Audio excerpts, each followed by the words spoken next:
Hi everyone, it's Tanuja. Today is day 5 of our vigil. Um, I appreciate you joining me again today, and today's topic is the liver and gallbladder. This is a favorite of mine because I have issues in that area. The circle of strength. This is the on the right side, I've put in, if you think about, your diaphragm on this side, you have the liver and gallbladder, like we talked about yesterday. So in Chinese medicine, we call that the seat of when it's unbalanced, too much anger in that area. So anger, resentment, right? If you are not feeling angry and resentful, not right now, but sometime over the last month about the events that are going on. Maybe you have not been able to go to work, just being claustrophobic with your family, inside, lockdown, unhappy with the government's way of handling this. Unhappy with yourself for some reason. Maybe you're having cravings and eating all kinds of stuff that you're not supposed to. And anger and resentment, they're quiet, they feed the liver and gallbladder unnecessarily and store these feelings. That's the area where we store them. So the color is green, the sound is shoe. So since this is a vigil again, I just wanted to share something based on anger, resentment, and from my own experience. I was born in Sri Lanka, and my parents, I was born blue because I was in my mom's, she had a hard time pushing me out. She's a pretty small person. So the first part of it, I was separated, obviously not with my mom for the first few minutes. I had to be taken and resuscitated. Is that right? Resuscitated. And just in that separation, that's where, you're inside the womb, you're all nice and comfy. You didn't have to do anything there. I mean, all you did was, you didn't even have to breathe because your lungs don't work. I mean, someone else breathes for you. All you did was just eat and poop. That's it. So my kids are going to laugh when they hear me say that, but that's the way it is. The moment we are born and they cut that umbilical cord, there's a sense of separation right there. So slowly fear, anger, resentment start building up within you, even from then, if you don't have the right supporting system right there. Over the years, there was a lot of trauma in my family, just like I'm sure in most other families, especially right now, when I'm thinking about the small areas, if you all are stuck together, husbands and wives, maybe those who are in counseling, they can't get to their counselors or they have to do it over Zoom. Not a lot of time, not a lot of space, and that can get on people's nerves and really not bring out the best in us. So I, just like most other people, faced that over the years. Coming up to also health-wise, considering the liver side of things, and starting also from the kidneys, I had a urinary infection by the time I was 6 months old, and very high fevers, convulsions.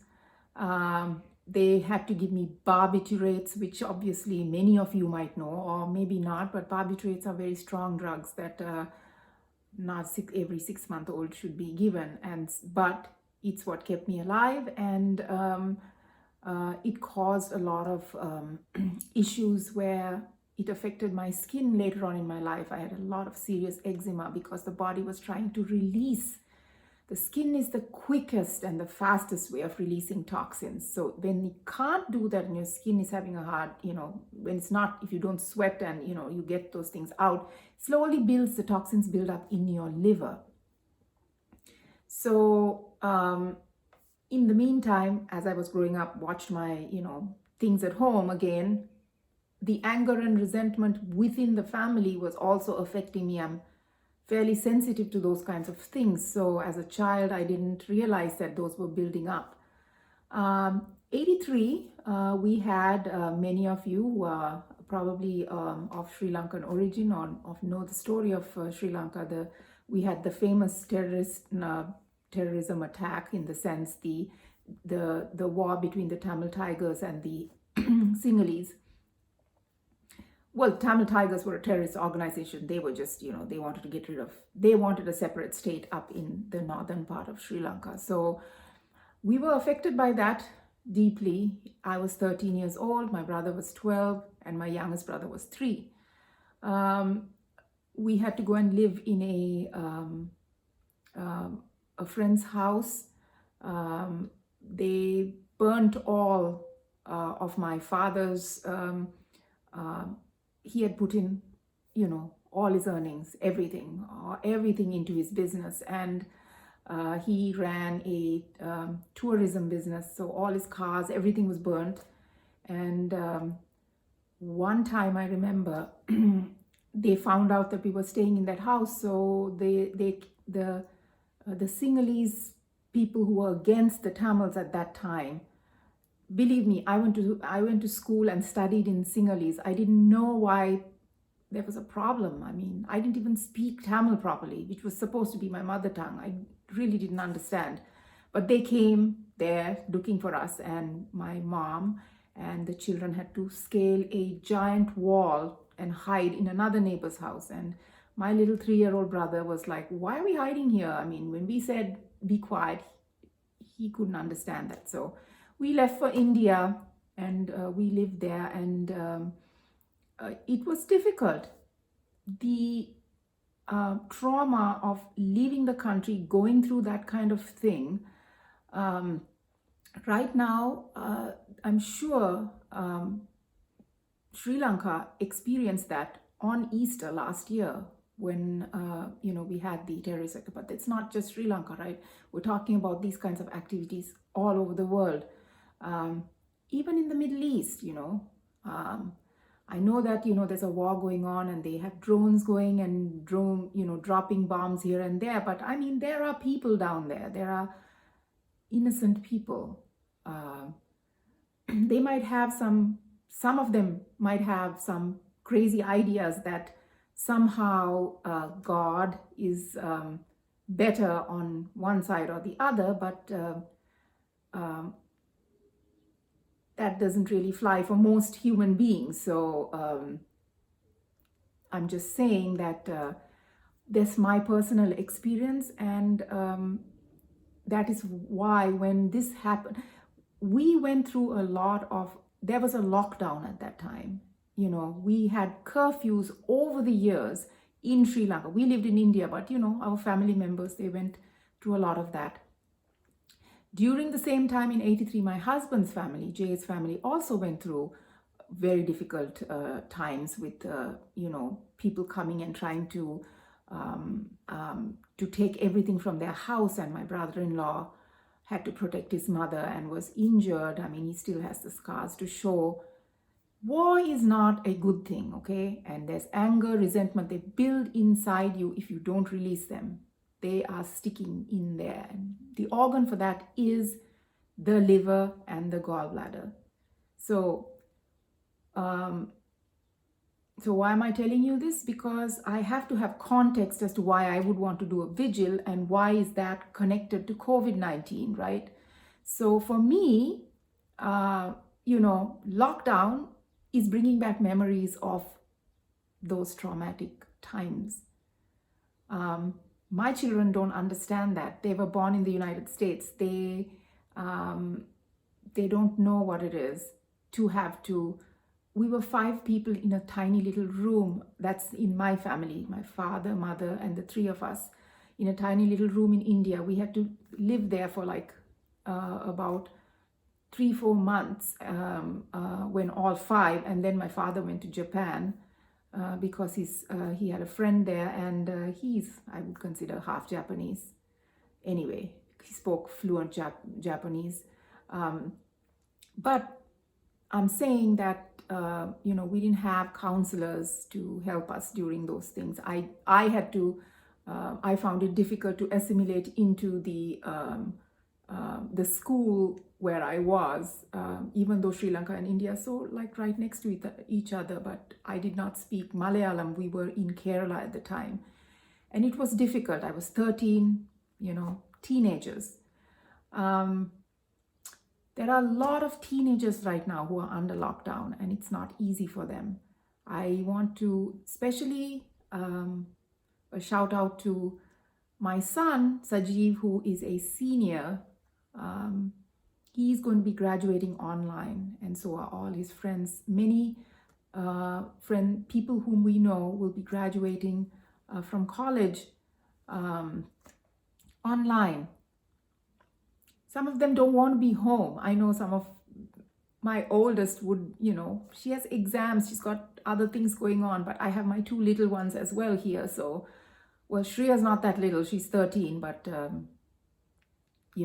she's number 3. She likes to consider herself little, but she's great, Shreya. Don't be mad that I said that.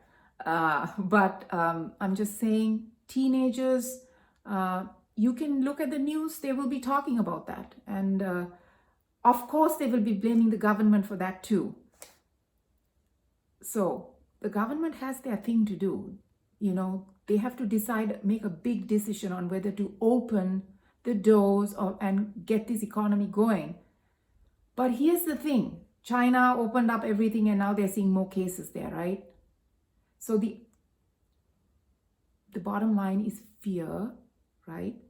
Anger, resentment, all these things. Remember? Fear, anger, and resentment. All of these things just happening right in this area. I can't stand up here. But yeah, you get this is where your diaphragm is. Oh, let me see. Where are my friends? Pink Panther is here. I will show on. Right here. So all of this area. Yes, we grew up on Pink Panther. If your kids are looking for something fun to watch, Pink Panther. But, well, there is some violence in it. But, I mean, I'm sure they play video games, right? So, no endorsing anything here. Parents, you know what is best for your children. But I like Pink Panther. If you haven't watched the movie, please check it out. So back to the liver and gallbladder. The sound is shoo. Again, the issue is the hospitals are overflowing with people trying to come in. They don't have enough ventilators, okay? So chances of you guys having someone you know who has to go in, prepare them how to stay calm during this crisis. You're not going to have 30 minutes to do your meditation, okay? The moment something happens and you got to fix this, I want you to put your hands and get into the mode that I have shown for the last couple of days. The sound.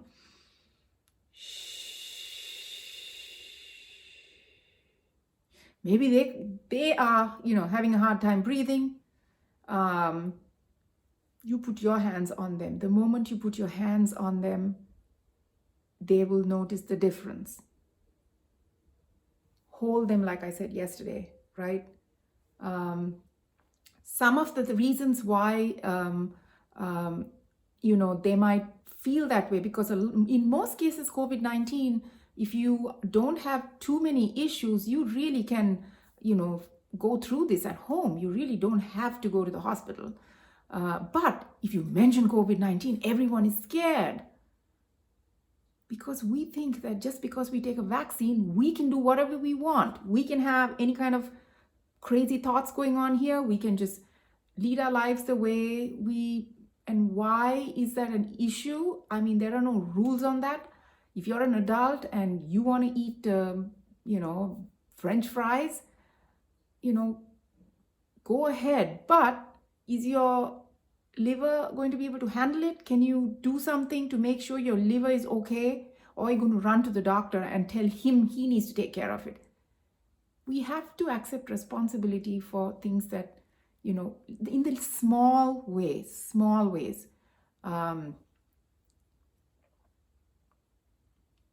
Reminds me of Mother Teresa. She said, do small things with great love, right?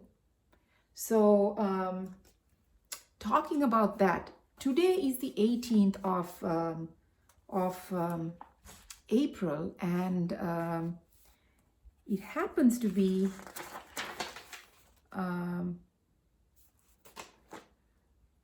the 18th, and what's interesting is John's Gospel 4:18.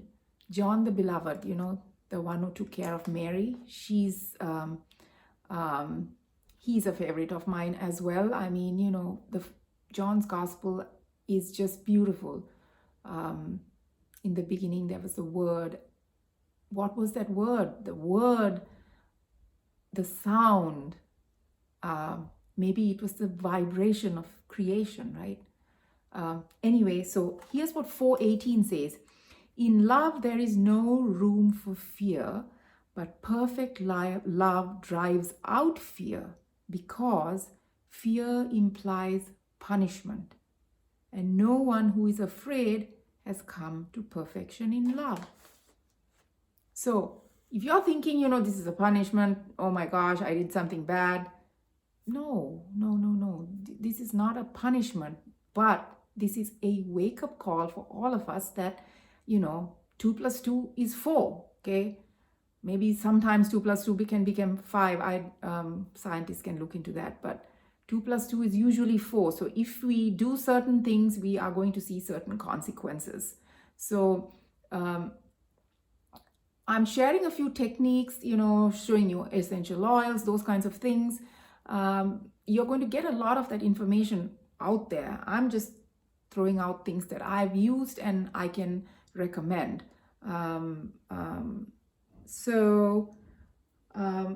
Okay, that's that. Now about Teresa, I have another Teresa that I really want to send a shout out to. She is Teresa of Avila. Do you know her? If you don't, you should. If you're a 21st century woman and you do not know Teresa of Avila, please go and Google and find out. And I'm going to show you a picture of her. She looks like this in a lot of the books, but this is a comic book that I bought for my 13-year-old, and she loved it. Actually, I love it too. Pauline Kidd's story of her life. She was a Spanish woman who became a nun, but the nice thing about it is, if she was not dressed in nun clothes, she would probably have looked like this. Okay, I didn't draw that. This is from Etsy, and we'll have the credit on there in our video today. And she says, let nothing disturb you. Let nothing frighten you. All things pass away. God never changes.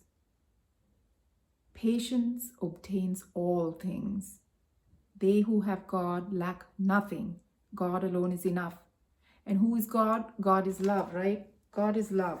So if anyone out there is going to say, go ahead and kill my brother or kill someone based on God, I mean, the Christians did this too. The Buddhists did it in the time in Sri Lanka, right? Normal Buddhist people don't do that. So if anyone's doing anything crazy in the name of religion, yeah, that's why we don't pray here in this country, in the schools. God has been removed from the, because why? Because you can't agree on it. But in our countries, in India, we do that. In Sri Lanka, in the Catholic school too, which is where I went, we had a prayer for all the faiths, which is wonderful. Christian prayer, Buddhist prayer, Islamic prayer. So last year when all of this happened in Sri Lanka, my friends from the Make Space, they are called Make Space. They are a Muslim group. Their group is in Springfield, Virginia. We got invited to go and a Muslim friend sent us an invitation. There were people from all different faiths that gathered in a lot of different places to condone what had happened. And so I want to send a shout out to them. And it was through them that I spoke at the interfaith gathering at George Mason. So why talk about them? Because they spoke about Islam, how it is different from the jihad and all the things that we sometimes hear. So so I'm sending a shout out to them. And so back to Teresa of Avila. What I love about her, ladies, you're going to like this. She was a dancer. She used to dance on the table sometimes. And she spoke to God like, I also talk to God like that. Not that I'm proud of it, but still, when I think she and her nuns were going in a horse carriage, and I think it fell into the water or something, and she fell out, and she was complaining to God, why, is this the, is this the way you treat your friends? No wonder you have so few. That's the relationship she had with God. It was very personal, and find it. It's you have time during this lockdown, right? I mean, just find a moment and look inside. And in order to get to action, you have to have some sense of contemplation first. If you try to do a lot of actions, oh my God, I need to go out and save the world. I need to help all these other people who are suffering, and you have not had that sense of peace inside, it's going to drain you. You're going to get very tired trying to do that. You need to fill yourself. You have the Qigong practice, you have yoga, and you have deep contemplation, resting in God. That's actually part of the Lectio Divina that is done by, it's a Christian tradition. I spoke about the contemplative outreach yesterday. If you want more information on contemplative outreach, look it up. And the man who started that, a favorite of mine, that's him right there, Thomas Keating. He started that because he wanted to make sure that Christian mystical and contemplation teaching comes into for the lay people, because a lot of people don't know about it. So look him up. This is a great book. And let me see what there is here. It says here, divine love triumphs over every obstacle, including suffering and death. Okay, so if you are suffering in this crisis, or you have experienced the death of a loved one, there are a lot of people who, are not able to get to their loved ones, and just humanity as a whole, or also, for all those who are dying for so many different reasons, divine love, okay? And here's another guy, Father Amato. Living in God, contemplative prayer and contemplative action. So you got to do the contemplative prayer first, contemplative action. And here is where I want to tell you that I am now telling you, you got to do something, right? Do you have to do it? No. You probably have some other method, right? I can't tell you what to do. You need to find out for yourself what works for you. But this long, rant that I'm going on, I'm sorry, people. I mean, really, these videos were supposed to be 3 minutes long, but it seems like I have more to say. So All I'm asking you is listen when you want, you know. How about this? If you can't sleep at night because maybe you're having insomnia, instead of reaching for the chocolate, put this on. If it's boring, it'll put you to sleep, right? So we both win in that. You don't have to listen, but in here you will hear. The right senses will hear. He's really great. He has written a book on stress, believe it or not. So I'll put that out. I'm not very good at this whole putting the links down and stuff, but by the end of this vigil, I will have everything in there, as well as I will start a blog. I call myself the reluctant contemplative. I mean, I didn't want to do all of this, but my mother, right? My mother, that's my mother. You probably have your own. I have my real mother who lives with us. God bless her. She's 78 years old. And when this all came about, that was a real problem for her because she loves to walk. She loves to go for walks. And it would not be a good thing to contain her in here because being her daughter and growing up with her, if she didn't have a walk, we were all in trouble. So that's what helps her keep her limbs moving and all of that. But she wears a mask. She goes out for a short walk in the neighborhood. Maybe you have a person who is in there older in your house or in your neighbor, something like that. They are vulnerable at this time. If they are incapacitated, they might be watching, the news or some show or something like that. Or they may be being told all these supplements they need to be taking because if not, your immune system is going to be down. You are, more or less on deathbed. Well, I'm telling you, so what if you're on your deathbed? If you are on your deathbed, the first thing you need to do is to call your life insurance agent, okay?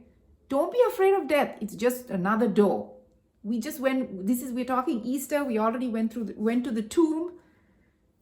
Now you guys are probably thinking she's completely loony, but we can't be afraid of death, okay? There is a statue, the Pieta. For those of you who don't know, you can look it up. I think it's Pieta. It's Mary with Jesus after he died, when she received him when they took him out of the off the cross, and that's a very sad picture for most people. But I used to look at this picture since I was little. I don't know. I used to love sitting in a church quietly, even when I was little. That was where I found my peace. And now you can't go to a church. You got to find it wherever, in a closet, in the bathroom.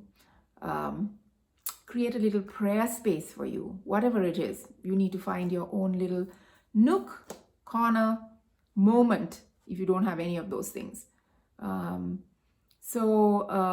Anyway, the Pieta, right? To me, it is the mother and the son. The mother and the son. The perfect soul, Mary, the perfect soul. Why is she perfect? Not because, to me, Mary was a feminist, okay? For those of you who think about all these other people, Teresa of Avila, definitely a feminist. And I don't mean that in a bad way, meaning she knew who she was as a woman. She was not trying to be a man, okay? That's a feminist. In my opinion, again, Mary was a feminist. Think about it. When Gabriel appeared to her, she was like, what do you mean I'm going to have a baby? What are you saying? Then she goes off to visit Elizabeth, not because her parents told her. She just said, I'm going to go. She wasn't even happy when she was supposed to marry Joseph. She was like, what do you mean I have to marry this guy? Right? No, she was not happy about that. And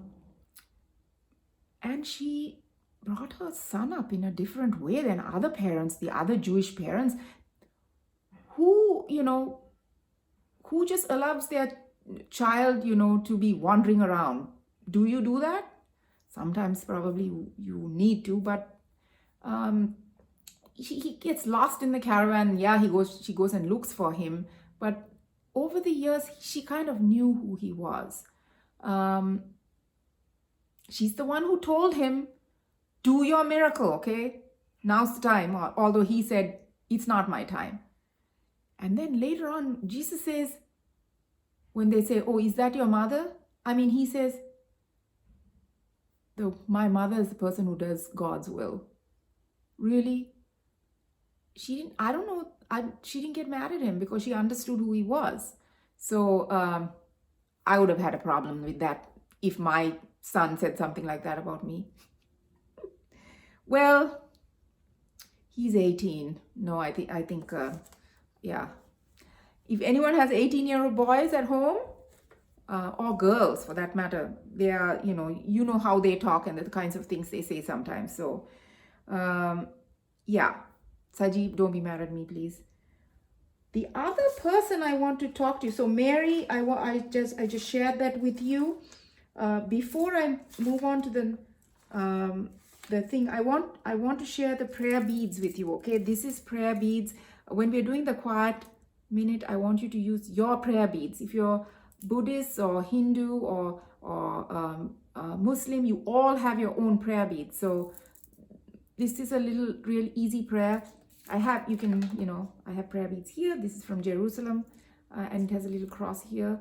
So yours will not have a cross. You'll have Ganesh or someone else that means, someone that signifies and shows you the path to God. So, yesterday, I wanted to tell you this. Yesterday, I spoke about a cow. And did you know that in Hinduism, the cows are sacred, right? And that's why a lot of the Hindus don't eat beef. And there was I want you to look up Gayatri Mantram. That is the sound, a lot of the prayers in Hinduism are all like a song, like our Gregorian chants. So, I think my husband is cleaning out there. Anyway, so Gregorian chants, that vibration, it kind of really helps. And these yogis, they, sat and meditated for a long time and found these sounds. So Gayatri Mantram is about a cow. So just like Jesus, how he did what is this now? The food, the multiplication of the loaves and fish, right? This cow did something like that. So check it out. It's a nice story. You can, if you have nothing else to do with your kids, this is a good one. You can check that out. I also want to give a shout out to Robert Holden. Really, Life Loves You, written by Louise Hay and Robert Holden. I met Robert last year in October. I went to a conference in Texas, and I told him about my tumor, and he said, well, write a poem and about the tumor. So I did.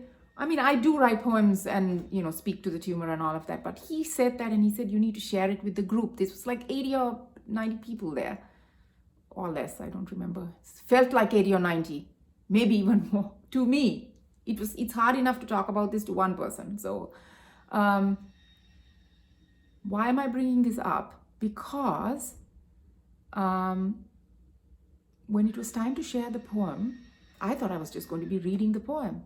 He gave me the microphone and then he walked away. And I said, what do you want me to do? He said, now tell them what you want to say. And here's what I said. I read the poem and then I said, we can't have all this division going on. What? What division? Where did this come from? This is all inside the tumor, the anger, the resentment, all the things that, the tumor's on the right side, the liver is right there below that, right? So why am I angry with that? Because, or why is that relevant? Because in that group, there were people of all different faiths, right? So today or right now, if you think about what the apostles and the disciples in Jesus' time were doing, because Jesus had resurrected, they were all in trouble now. They were all in trouble. All of you people who are upset with the Catholic Church, all the ones who have left the church, I implore you, look into the contemplative tradition. You will love that. You will find your way. Wherever you are, even if you have left the church and you want to do something different, right? Look at it, because it's not, it's really not, we think of it as very controlling, but the contemplative tradition is not like that. So Mary and Jesus' disciples were in this room, in the upper room, and then, the Holy Spirit is supposed to have come out. They come outside and they start talking in all these different languages, and everyone apparently understood. So here's my thing to you, right? How words matter. How are you talking at home? How are you feeling at home when you hear about COVID-19 or any of this? Because your body is made up of water, mostly water, right? And water absorbs vibrations. So when you say things like, oh my gosh, we're in lockdown. Oh my gosh, this is a nuisance. Oh my gosh, I don't have toilet paper. By the way, if you don't have toilet paper, no worries. Look up a bidet, or you can use cloth like the olden times. Don't worry, okay? Please don't go and buy all the toilet paper in the store. Leave some for the other people. Anyway, so what is going, on in your head? Because you are taking that energy and kind of distributing it to all the members in the house where you are. And then out when you go to the grocery store, then out into society, and then out into nature. And then this is the cries. Okay, so what to do? This lady, Louise Hay, her favorite thing to do is she would put up things like I am loved, or something nice that she wanted to hear from someone else. She would put them up all over the house. Now I'm going to give you a little trick. A glass of water, put it around, take a rubber band, put it around the glass of water, and put something that you want in a piece of paper and stick it there, and then drink your water. I am loved, those words, water absorbs those things. There is a Japanese scientist who did some kind of research with, water crystals, how they handle words. But words do matter. Please, I have actually written a children's story on that. It's not published out, but I read it to my child's 3rd grade class. If you're interested, you can let me know. I can send it your way.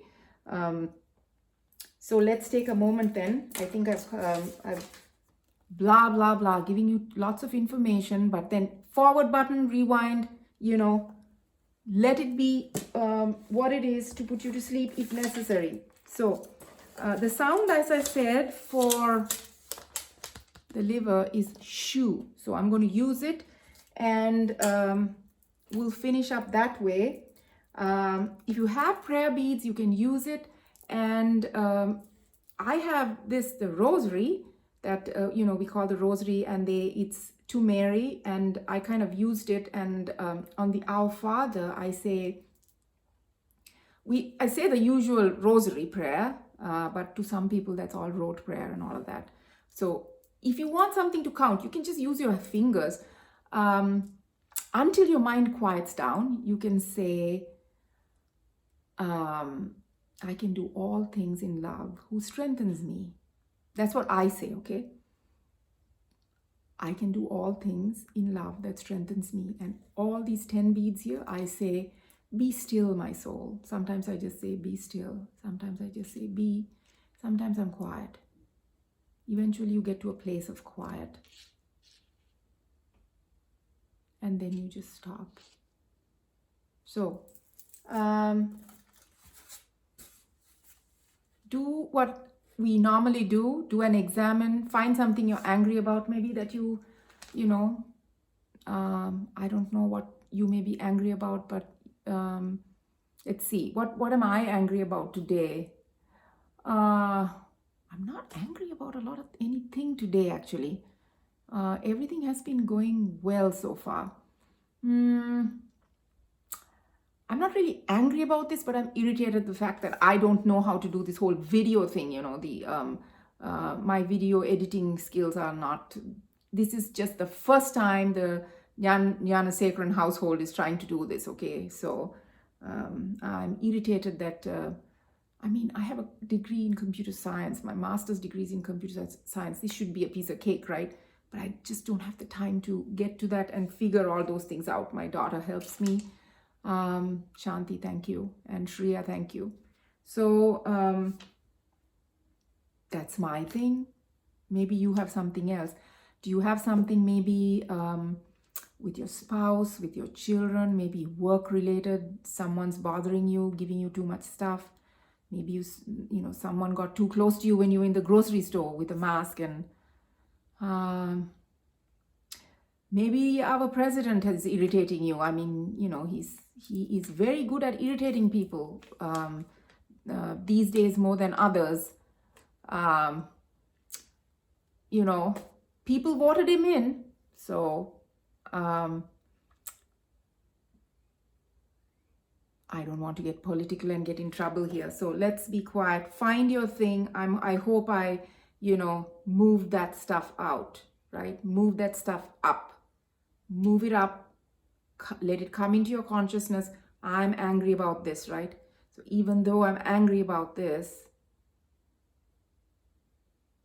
I'm going to say the sound shoo, and I'm going to move it out of my liver and my gallbladder. But before the shoo sound, I want to do shh for maybe 2 breaths. So stay with me.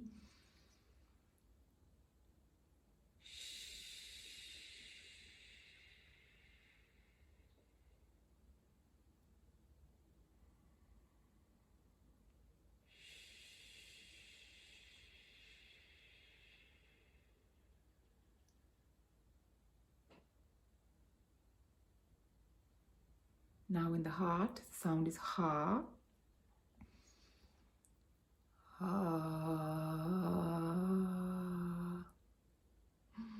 As you can see, my voice is not the best. Been talking too much, that's why I need to be quiet. You don't have to make the sound loud, by the way. You can just make it softly, also internally.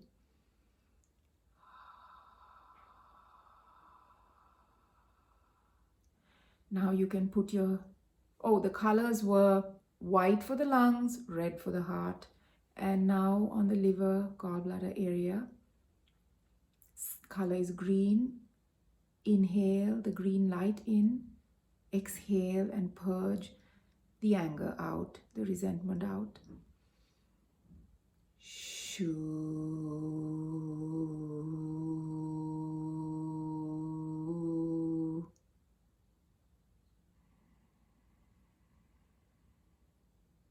Shoo.